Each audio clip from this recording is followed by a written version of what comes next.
He was just a boy with no name, until a stranger handed him a letter from the mother he thought was dead. What he read next changed everything. The morning sun filtered through the broken shutters of the old cabin, casting long lines of light across the wooden floor. Dust floated in the air like tiny memories that refused to settle. Ruth Evans knelt in the center of the room, sleeves rolled up, her fingers raw from scraping away years of dirt and decay. This was her childhood home. After her father's passing, Ruth had returned to Birch Hollow to sell the land. But something had stopped her from walking away. The cabin, though worn and weathered, still had its bones. So she stayed. She repaired the porch, patched the roof, and now worked on the warped floorboards in what used to be her sister's bedroom. As Ruth pried up a loose plank with the back of a hammer, something caught her eye. Tucked beneath the board was a small cloth bundle, yellowed with age. She reached for it carefully, her heart suddenly beating faster. Inside was an envelope, crisp at the edges but still sealed. Her name was not on it. It was addressed simply, "To Caleb, if the truth is ever needed." The handwriting was unmistakable. Ruth's breath caught in her throat. Anna. Her sister had died 12 years ago, giving birth alone in a town far from home. Ruth had always believed the baby was adopted, taken in by a kind couple who could give him what Anna could not. Her hands trembled as she broke the seal and unfolded the paper inside. The letter was long. Some of the ink had faded, but Anna's voice was still there, clear and aching. "Caleb, I do not know if you will ever see this, but if someone finds you, if anyone ever asks, please know the truth. My son is not dead. He is alive. I gave him up because I was told I had no choice. My father arranged everything. I was told the child would go to a family in the city. But part of me is afraid something went wrong." Ruth paused, her chest tightening. Her eyes skimmed further down. "If he grows up wondering who he is, tell him his name was supposed to be Eli. Tell him I loved him, that I sang to him, that I wanted him. Please, Caleb, if you ever learn where he went, tell him for me." By the time Ruth reached the end, tears blurred her vision. She sat back against the wall, the letter in her lap. Her hands shook. All these years, she had lived with the quiet sadness of losing her sister and the unnamed child that had followed. But now, he was out there. Her nephew, Eli, and someone named Caleb might have the answers. She folded the letter, pressed it against her chest, and whispered into the empty room, "I will find him, Anna. I swear to you, I will find your boy." Outside, the wind picked up, sending dust swirling through the yard, as if the past itself had begun to stir. The trail to the far valley was rough and narrow. Ruth Evans guided her horse with steady hands, the reins cool against her fingers in the morning air. Every hoofbeat echoed her thoughts. Caleb, Jonas Miller, Eli. She whispered the names like a prayer as she rode. The letter had led her here. Caleb, as it turned out, had died 5 years ago. But before his death, he had worked for a man named Jonas Miller, a quiet rancher known for keeping to himself. Ruth had never met him, but folks in town said he lived past the old canyon, near the river bend, raising horses and hardly coming into town. As she crested the final ridge, she saw it. A small ranch nestled between 2 hills, with a wooden fence running around it. A red barn stood tall, weathered but strong. Horses grazed in the open field. And near the corral, she saw a boy. He was tall for his age, lean and sun-browned. He moved easily among the horses, whispering to them as if he spoke their language. One of the larger mustangs snorted and stomped, but the boy simply held out his hand. The animal calmed almost instantly. Ruth's breath caught.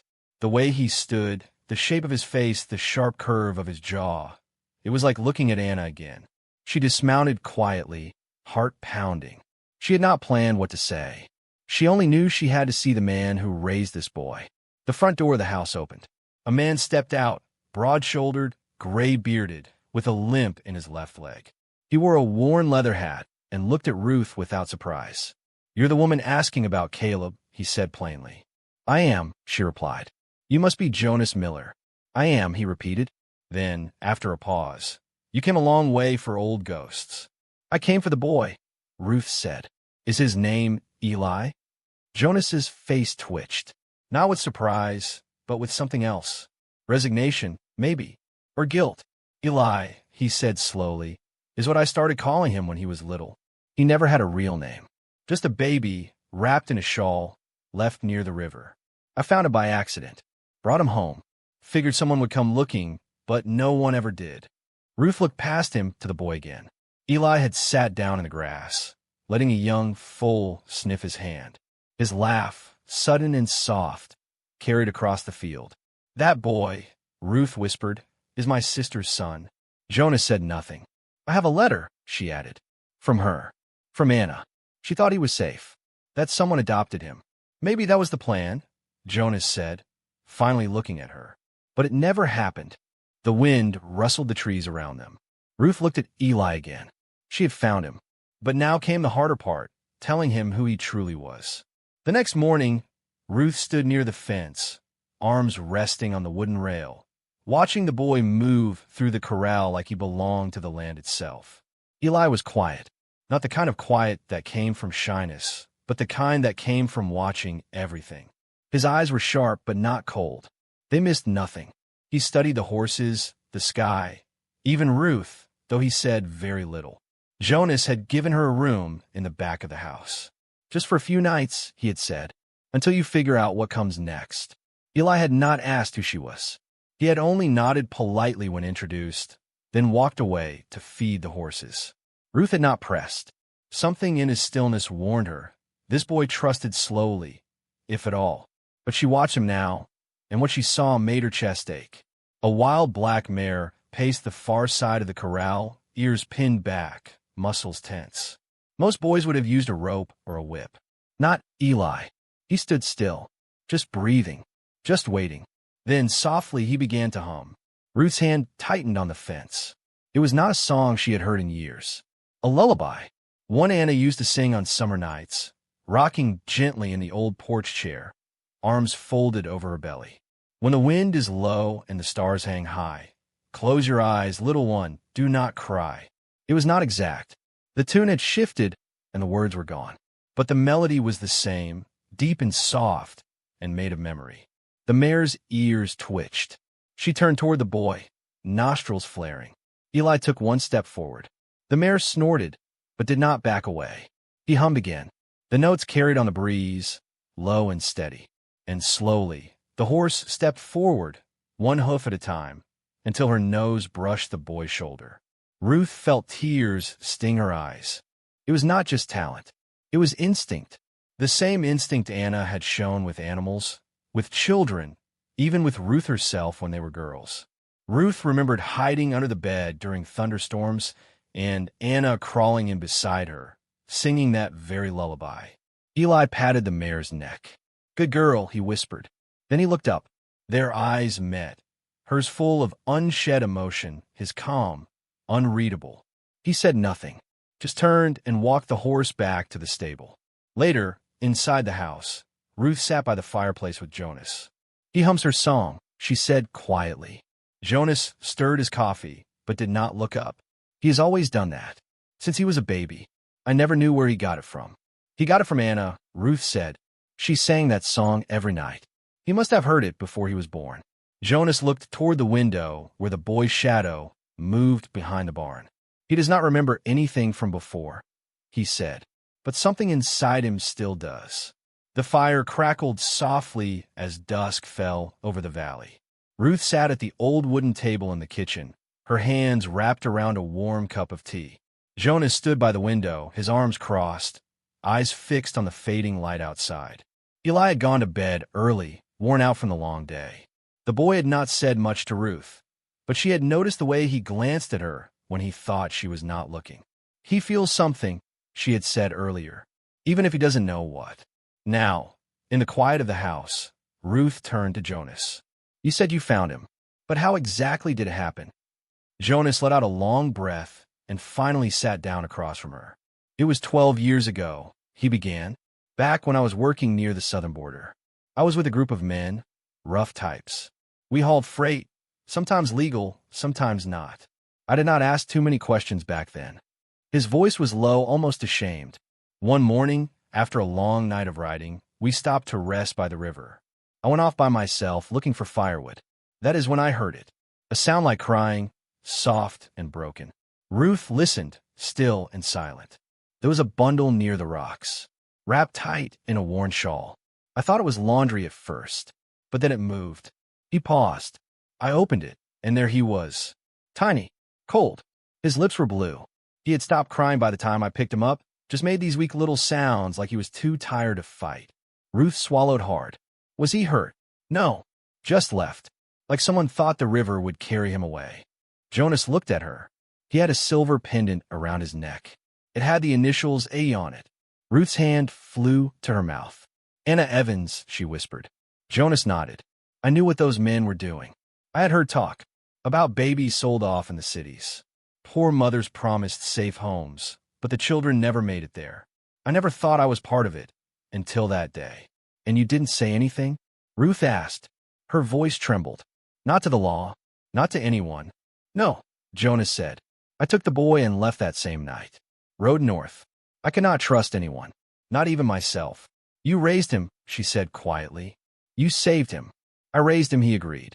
But I also let the truth stay buried. I was afraid. Afraid someone would take him from me, or punish me for what I used to be. Ruth stared at the fire. Her heart was torn in two. Jonas had done something terrible, kept silent, walked away from justice. But he had also raised Eli with care, with love, with patience. That counted for something, did it not? Outside, the wind picked up. Inside, Ruth whispered, he deserves the truth. All of it. Jonas nodded slowly. I know, and I am ready to give it. Morning light poured into the kitchen as Ruth opened her small travel bag. Inside, wrapped in soft cloth, lay a silver pendant, oval in shape, with a delicate chain and engraved letters. A. It had once belonged to Anna, her sister, her best friend, the girl who used to braid her hair and read poems by candlelight. Ruth had found it among their mother's things, tucked away in a wooden box after the funeral. Now, she knew why it mattered. She walked slowly out to the barn where Eli was brushing one of the Morris. He looked up as she approached, but did not speak. I brought something for you, Ruth said gently. Eli paused, still holding the brush. Why? Because it belonged to someone very important. Someone who would have given anything to be here now. He turned toward her, guarded but curious. She held out the pendant. Eli stared at it. I have one just like that, he said quietly. Ruth's heart skipped. He reached beneath his shirt and pulled out a pendant nearly identical to the one in her hand, tarnished with age, but the same shape, the same letters. I have always had it, he said. Jonas said it came with me when he found me. Ruth nodded. It did, and it used to belong to your mother. The word hung in the air like smoke. Eli's eyes narrowed. You knew her. Ruth sat down on the edge of a hay bale. She was my sister. Her name was Anna. She died 12 years ago. And for all those years, I thought you had been adopted by a family in the city. Eli's face turned red. He clutched the pendant in his hand. Why did no one come for me? He asked. Why did no one tell me where I came from? Ruth's eyes filled with tears. Because we were lied to. All of us. The people who were supposed to protect you betrayed you. Eli looked at Jonas, who had stepped into the doorway, silent. You knew, Eli said. Jonas took off his hat. I found you. I raised you. But yes, I kept the truth from you. I was afraid. I thought I was doing what was best. You lied to me, Eli shouted. Both of you. He shoved past them and ran. Ruth called after him, but he did not stop. He disappeared into the trees beyond the field, his boots kicking up dust, his pendant swinging wildly against his chest. Jonas looked down. I knew this would happen. He needed the truth, Ruth said. Even if it hurts. They stood in silence, watching the path where the boy had vanished. I will go after him, Jonas said. No, Ruth replied. Let him breathe. Let him feel. But when he comes back, we will be waiting, and we will tell him everything. Jonas nodded slowly. He deserves nothing less. The sun dipped behind the hills, painting the sky with streaks of orange and violet. The air grew dry and tense. Ruth stood on the porch, her eyes on the tree line. Eli had been gone for hours. Jonas came out from the barn, wiping his hands on an old cloth. Still no sign. She shook her head. He ran toward the hills. I thought maybe he just needed time, but something feels wrong. Just then, a sharp scent reached them, bitter and thick. Smoke! Jonas froze. Do you smell that? Ruth nodded slowly, her heartbeat quickening. Then came the sound, distant at first, like the low growl of thunder. But it was not thunder. It was the roar of fire carried on the wind. Jonas grabbed his saddlebag. That is the West Ridge. If he went that way. We have to go, Ruth said, already moving toward the horses. They rode fast, pushing the animals through dry grass and narrow trails, eyes straining for signs of smoke or movement. The sky darkened quickly, and ash began to fall like gray snow. The ridge loomed ahead, glowing at the top with orange light. Eli, Jonas called, his voice hoarse. Eli, nothing. They climbed higher, smoke stinging their eyes, lungs burning. Then, just as they reached a rocky bend, Ruth saw it. A shape, two shapes. In a clearing below, surrounded by low flames, stood Eli, his shirt torn, face smudged with soot. Beside him was a young foal, trembling and wide-eyed, its leg caught between two rocks. Eli, Ruth shouted. He turned, startled, and waved weakly. She cannot move. She is stuck. Jonas dismounted and rushed forward, crouching beside the trapped animal. Together, he and Ruth pushed the rocks aside while Eli stroked the foal's neck, whispering softly.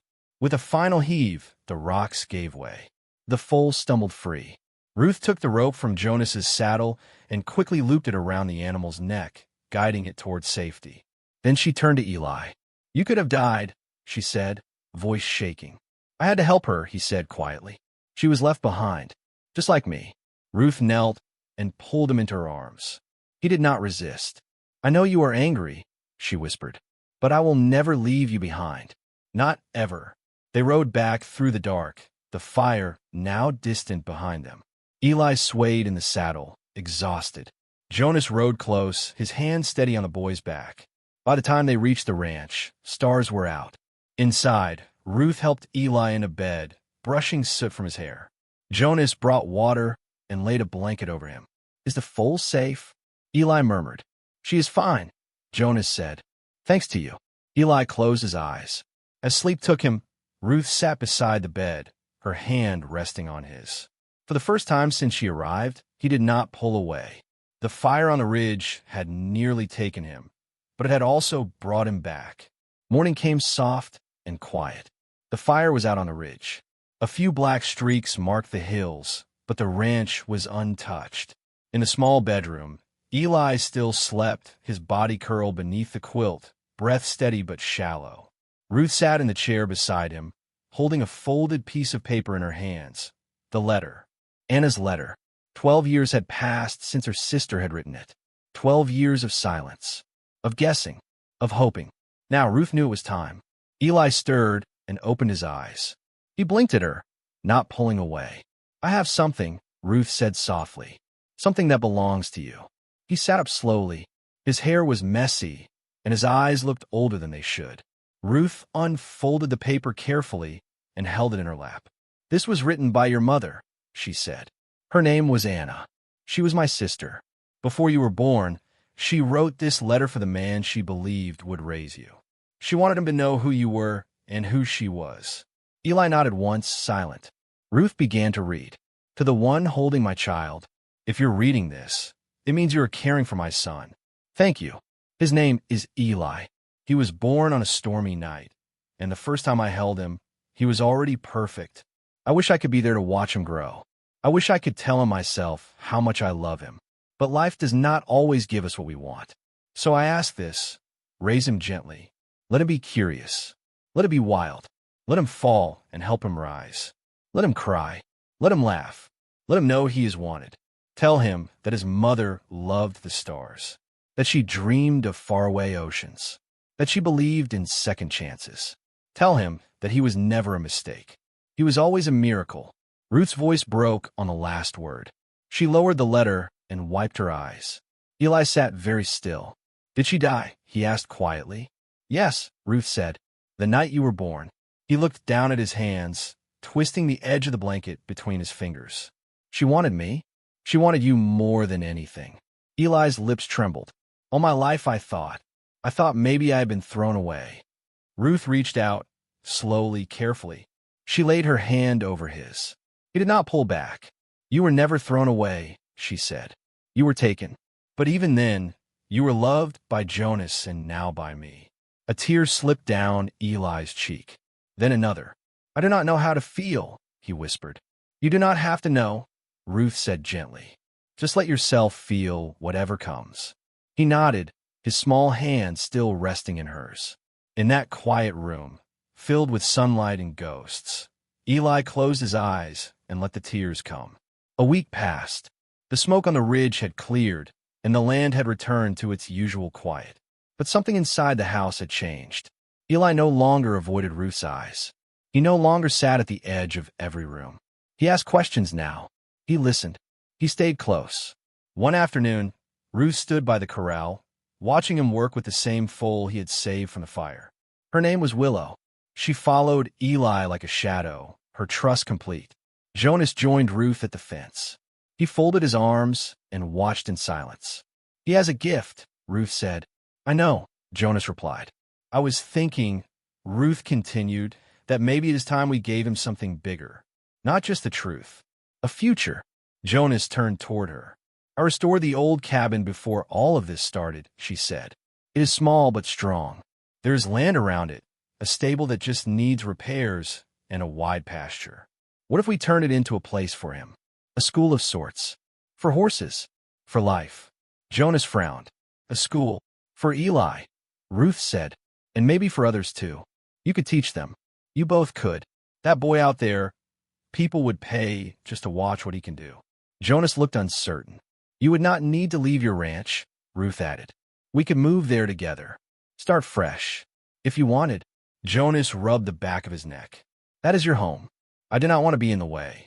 You are not in the way, she said. You are part of his story now. And maybe part of mine too. Behind them, the gate creaked. Eli approached, dust on his boots and hay in his hair. You want to move? He asked, eyes wide. Ruth smiled gently. Only if you want to. The place is quiet, safe, and it has a good view of the valley. Eli looked from Ruth to Jonas and back again. Would you both be there? If you want us to be, Ruth said. Jonas opened his mouth to speak, but Eli interrupted him. I want both of you to stay, he said simply. Jonas blinked. You do. You raised me, Eli said, looking at him. You taught me how to ride and how to listen. And you, he turned to Ruth, you gave me my mother back. Not in life, but in truth. I do not want to choose. I want both. Ruth felt her throat tighten. Jonas cleared his throat. Well then, he said, voice gruff, I guess we better start packing. Eli grinned. And just like that, the three of them stood under the open sky, making plans. Not for what had been lost, but for what could still be built.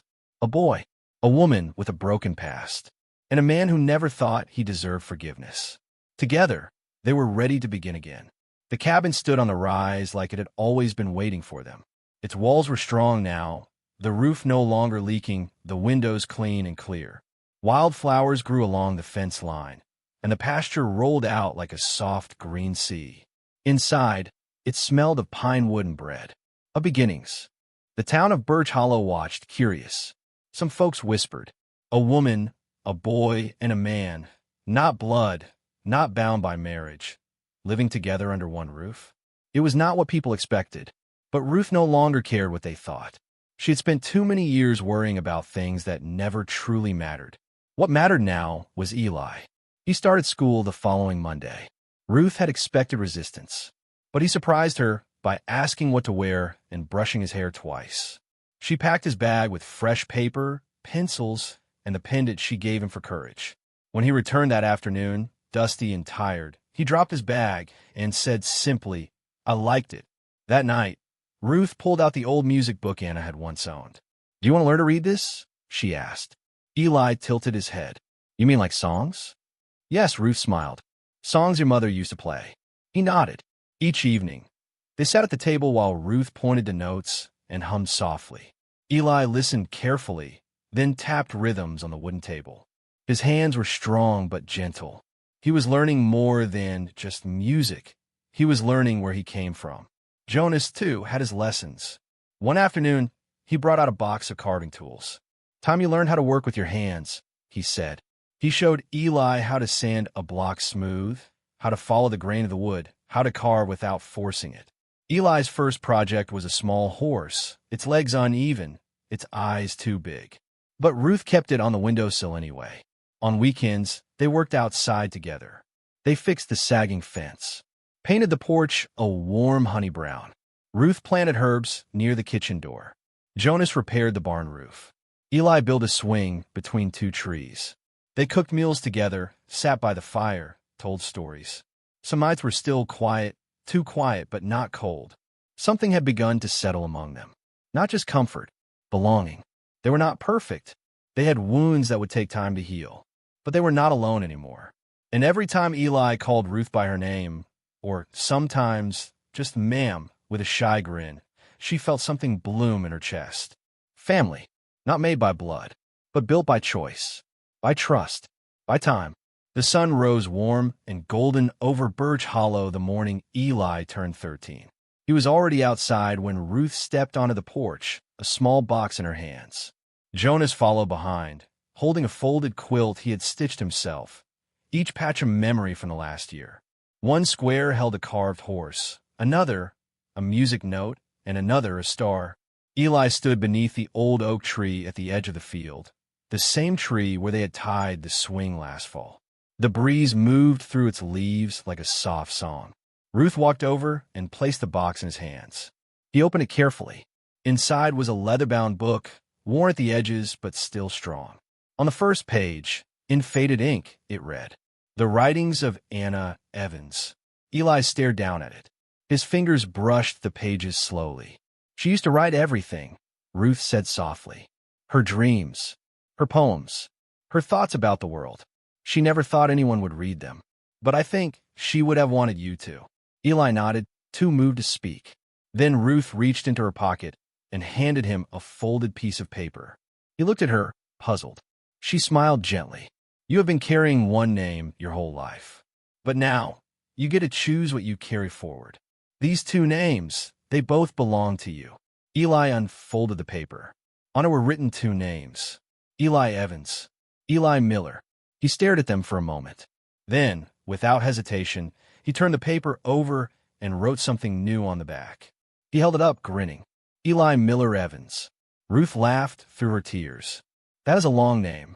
"It is the right one," Eli said. "It is who I am." Jonas placed a hand on the boy's shoulder. "You carry both of us with that name." "And her," Eli said, touching the cover of the book. Ruth stepped forward and pulled him into her arms. Jonas joined them, and the three stood beneath the oak tree in a circle of sunlight. 3 lives once scattered, now gathered in one place.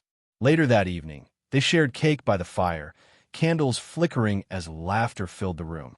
Eli read aloud one of Anna's poems, his voice steady, his heart open. That night, as the stars came out one by one, Eli sat at his window and wrote something new on the first blank page of the book. "My name is Eli Miller Evans. I was born from silence, but I am not quiet anymore. I was raised by hands that healed. I was found by truth. And now, I belong." What name would you carry if you could choose your story? If you believe in second chances, in chosen family, and in the quiet power of love, share this story with someone who needs it.